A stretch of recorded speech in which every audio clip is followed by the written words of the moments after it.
What is going on, race fans? It is day number 9 of the month of May. Let's go. We're just getting closer and closer to the Indy every day. Stay tuned for tomorrow's video because I plan for it to be my best video ever. I have really cool interviews lined up with engineers at higher up teams. I'm going to interview drivers. I'm going to be at the track. It's going to be great. Stay tuned for tomorrow's video. I can't wait. It's going to be my Indy GP vlog or review. I don't know exactly what I'm going to call it. Obviously, I have nothing filmed for it tomorrow. It's just me, whatever I get content-wise tomorrow is what it's going to be. But it's going to be great. I can't wait for it. It's going to be so good. It's going to be so good. I just can't wait. Can't wait to be at the track for the first time this month. I just can't wait. And the cars are on track today, so, that's cool. I'm really excited about that. But today we're going to be asking, why race Indy GP? Is it necessary? And that's what we're going to answer in this video. Is racing the Indy GP necessary?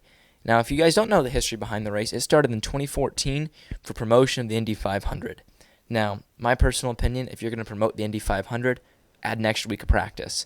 Honestly, start them practicing now. And I already explained this in my whole video. Start them now.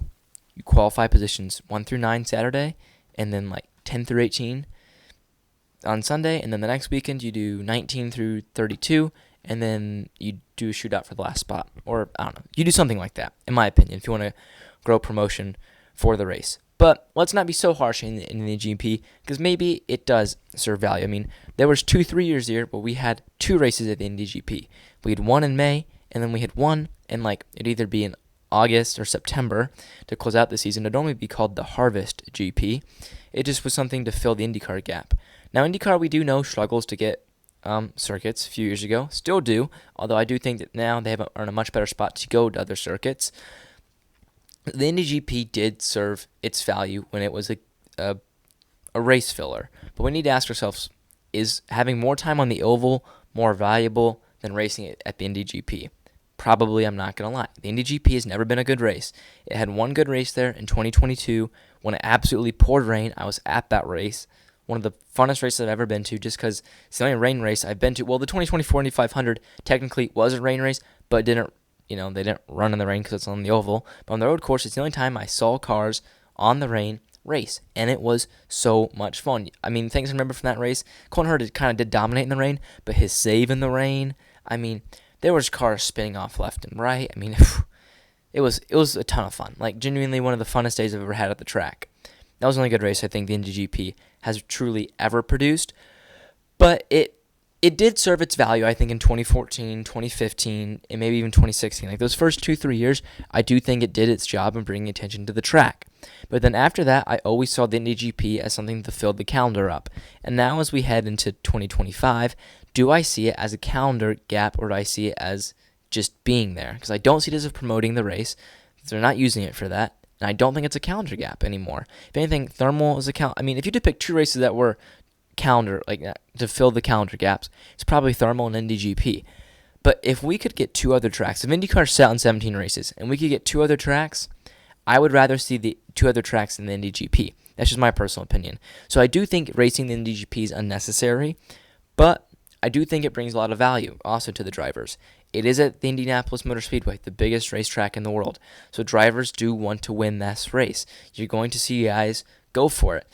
And as you heard Alex Below say in some of the videos, it's one of the most fun races for the drivers because at some points in this race, you can drive flat out, push the wall, 10 tenths, here we go. But at some points in the race, you got to save fuel, and a guy's coming that's going 10 tenths, and he'll go right past you.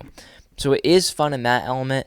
Honestly, it's probably one of those races that's better to watch on TV than be at the track because you can actually follow the race and what the commentators are telling you.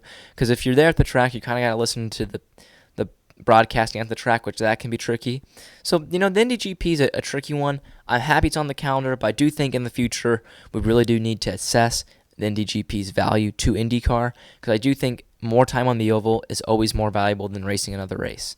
My personal opinion. If you can get 20 race calendar, without the Indy GP, do it. Do it.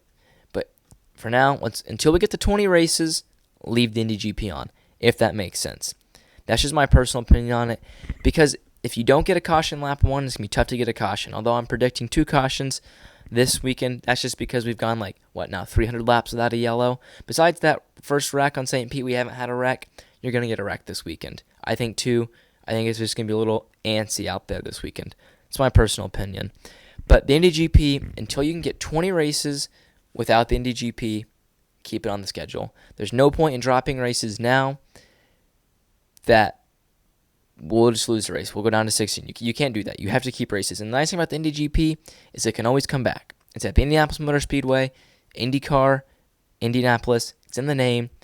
Heck, Indianapolis could do a street circuit. Honestly, and the Indy GP can always stay on the IndyCar calendar if they do a street circuit in Indianapolis, an oval, and then the Indy GP to do the Grand Prix style track. If you could do all three style tracks in Indianapolis, keep the Indy GP. And honestly, I don't think a street circuit in Indianapolis is the worst idea. I think it'd be really good. So I do think that there's ways to make the Indy GP cool again. I think you got to find the way to make the Indy GP cool again. So that's not what this video is about. It's just, is the Indy GP necessary? And I say yes and no. So my answer is yes and no. It's just one of those things. So that's today's video. Just a real quick spill on the Indy GP. Stay tuned for tomorrow's video. It's gonna be epic. And see ya.